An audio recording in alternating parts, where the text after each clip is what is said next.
Avant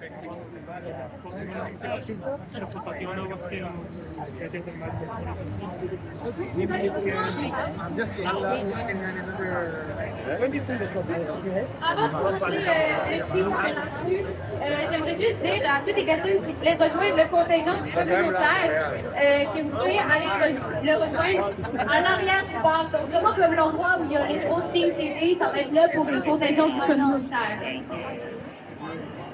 Maintenant pour le discours. Ah oui, c'est ça, hello, non. Travaille, consomme et ferme ta gueule. C'est ça le message qu'on nous répète tous les jours.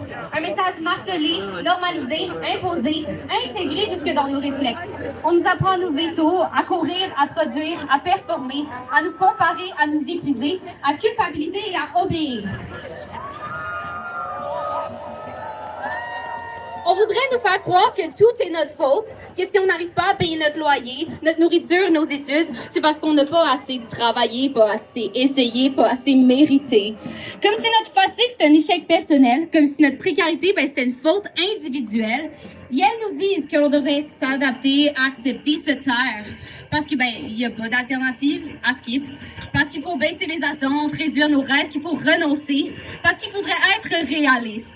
Mais être réaliste aujourd'hui, c'est justement refuser ce système capitaliste basé sur l'exploitation. Être réaliste, c'est savoir que l'austérité qui nous écrase depuis les 40 dernières années, c'est un choix fait par nos gouvernements, puis on est ici parce qu'on en a assez. On en a plein le cul.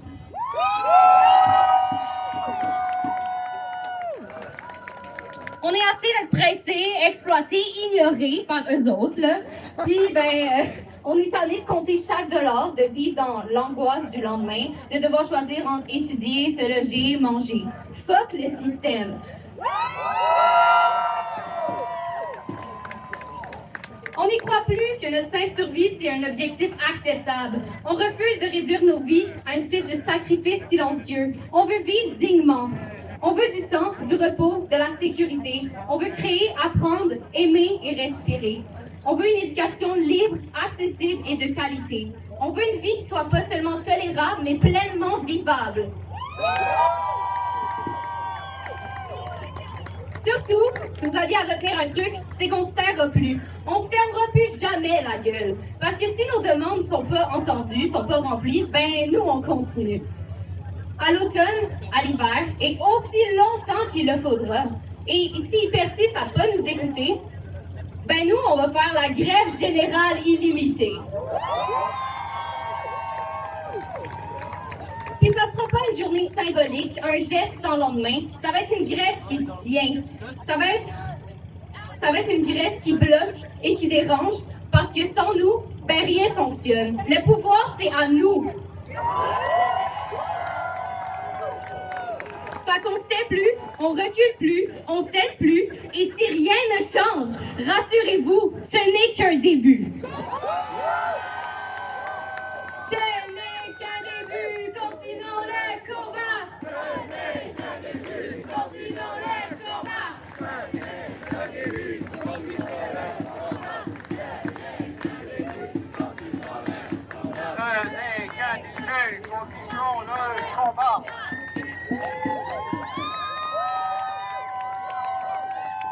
Well done. Merci.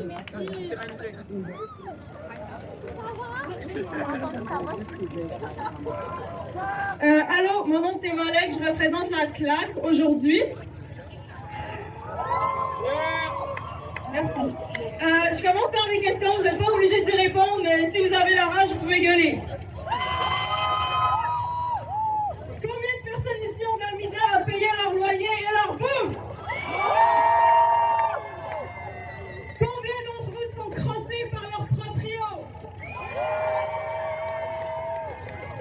Combien de personnes ont ou connaissent quelqu'un qui a 2 ou 3 jobs? On est vraiment en plein cœur d'une crise des droits de tout et de tout le monde. Il y a une crise de logement, une crise liée à l'inflation qui force des millions de personnes à se chercher 2, voire 3 emplois pour simplement survivre et payer leurs besoins essentiels. Il Il y a évidemment une crise des conditions de travail avec des employés gouvernementaux comme des enseignants et des techniciens en éducation spécialisée qui se font agresser quotidiennement sur leur milieu de travail.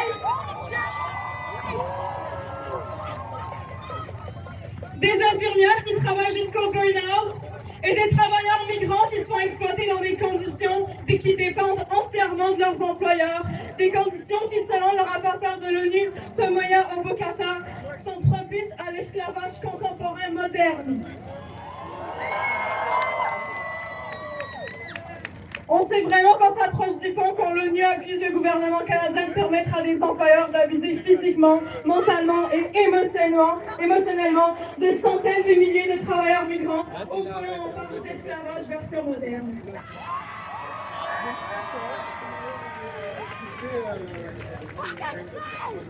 Fucking shame!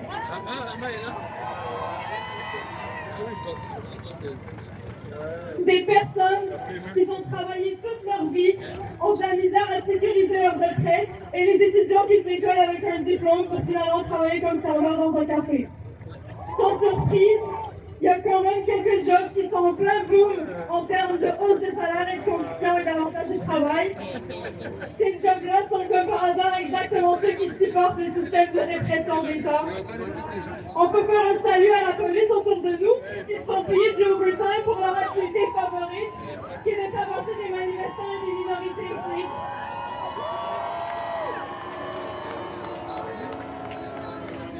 Juste en 2026, le budget de la police a augmenté de 3,1 millions de dollars, une augmentation de 4,4% par rapport à l'année d'avant. Pour que cette année, le budget de la police s'amasse à un beau gros 860,3 millions de dollars. Et pendant ces temps, pour la même année, le gouvernement québécois a restauré des coupures budgétaires de 570 millions de dollars dans le secteur de l'éducation.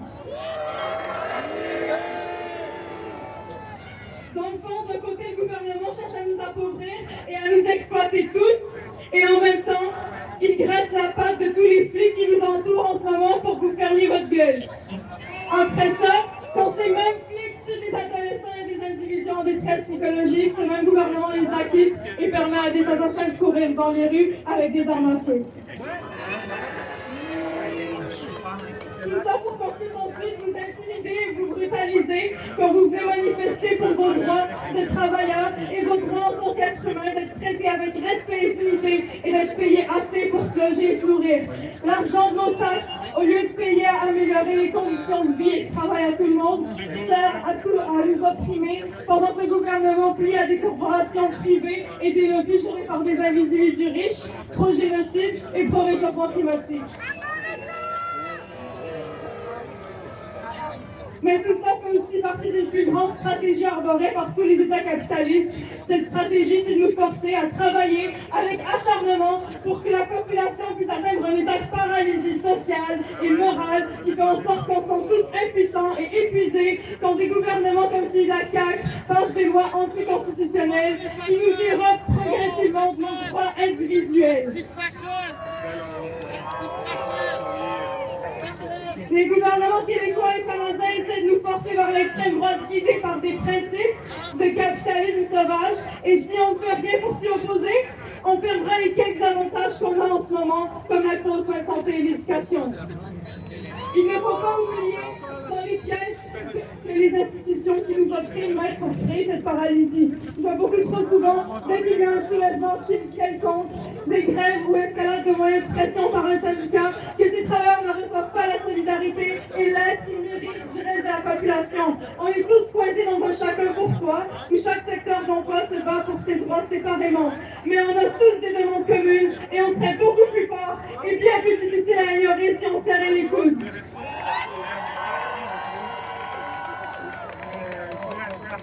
Les syndicats devraient prendre le pouvoir par la force. On ne peut pas s'attendre que les choses changent en recyclant les mêmes stratégies de négociation. Certainement pas quand nos gouvernements deviennent de plus en plus ouvertement méprisants face aux demandes plus que raisonnables, même trop raisonnables des travailleurs. Si on veut des résultats différents, il faut des stratégies différentes. Peut-être qu'il est temps de retourner à la nature combative des syndicats, de se rappeler qu'ils sont nés comme des ennemis de nos employeurs, pas comme des partenaires autour d'une table de négo. On n'aurait jamais dû distancier c'est de cette nature combative syndicale, mais il est vraiment pas trop tard pour y retourner. Mobiliser au sein de vos syndicats et mobiliser entre syndicats pour escalader les moyens de pression ensemble. Si les travailleurs migrants font des grèves ou d'autres pressions pour demander un statut et des conditions stables et dignes, soutenez-les, même si vous avez un statut vous. Si vous travaillez pour le gouvernement, soutenez quand même les travailleurs qui bossent dans le secteur privé et vice-versa. Et quand je parle de soutien, ça ne s'arrête pas à un support idéologique. Je parle de solidarité, d'action collective et de soutien financier. Si on veut se diriger vers une grève sociale générale, il va falloir bâtir des piliers solides entre nous. Et ça commence avec des actions individuelles qu'on est tous capables de prendre. Alors qu'est-ce qu'on attend?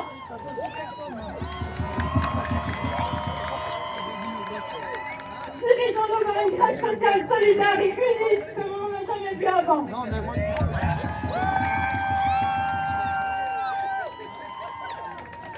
mais tu m'en allais. Active la rue! Active la rue! Active la rue! Active la rue! Active la rue! On va commencer à marcher bientôt! Alors criez fort!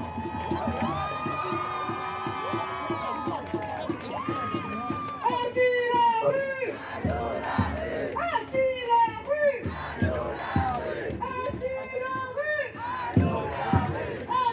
la rue! Active la rue! Active la rue! Active la rue!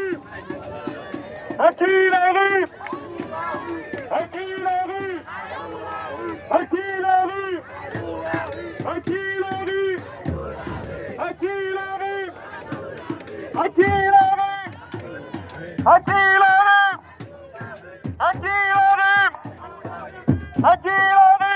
À qui la rue? À qui la rue? À qui la rue? À qui la rue?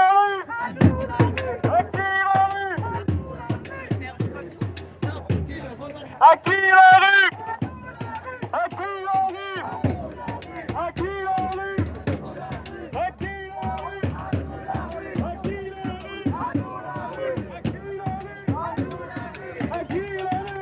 rue? À qui la rue? À qui la rue? À qui la rue? Ah! Afrique!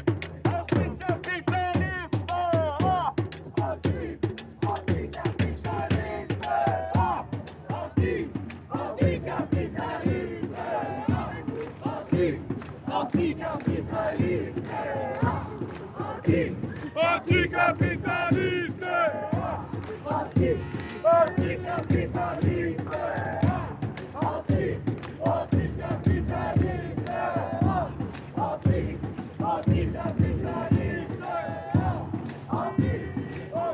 Cloutier!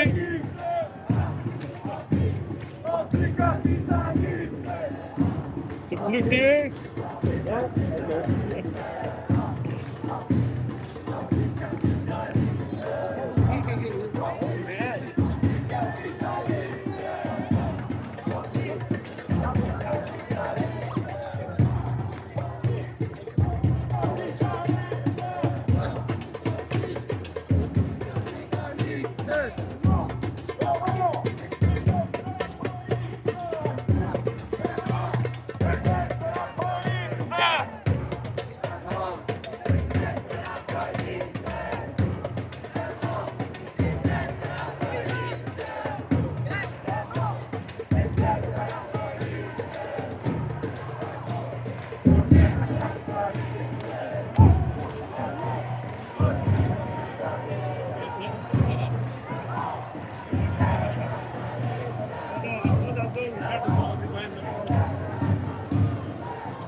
On s'en va là-bas.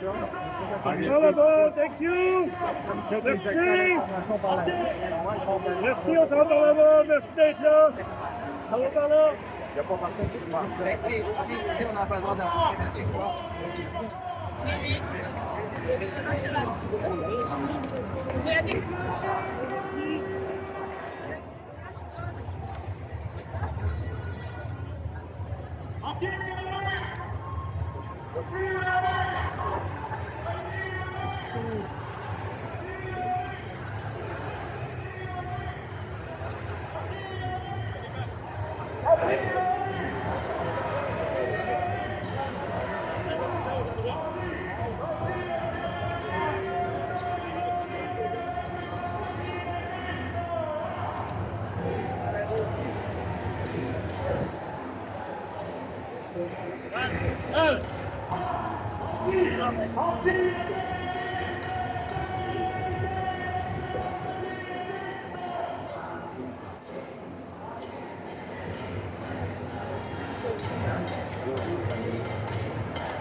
Nous tombons, c'est la guerre sociale.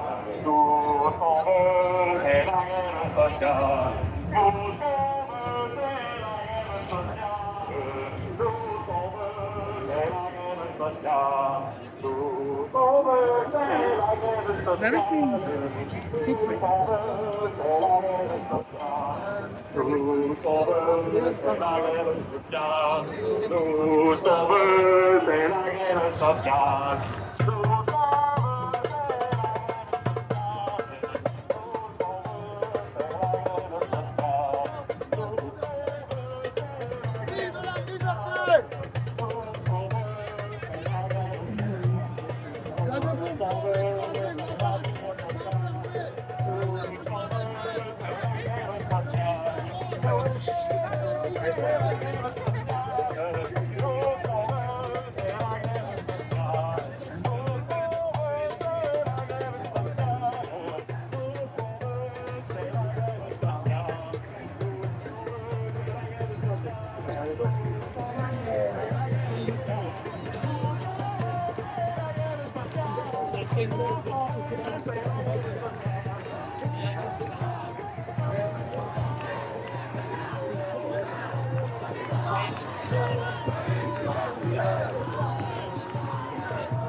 Un petit tour vers la gauche.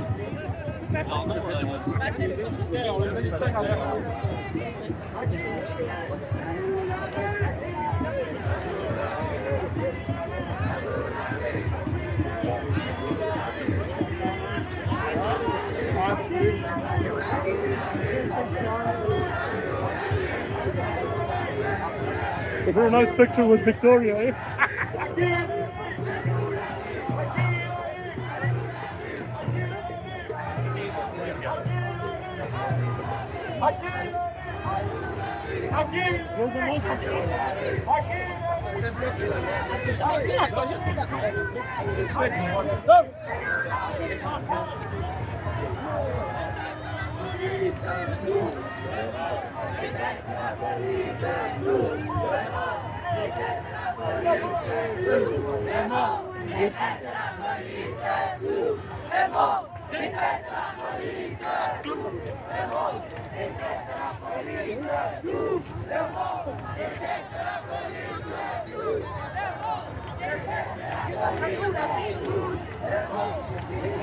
Yeah, I'm in a fucking crowd.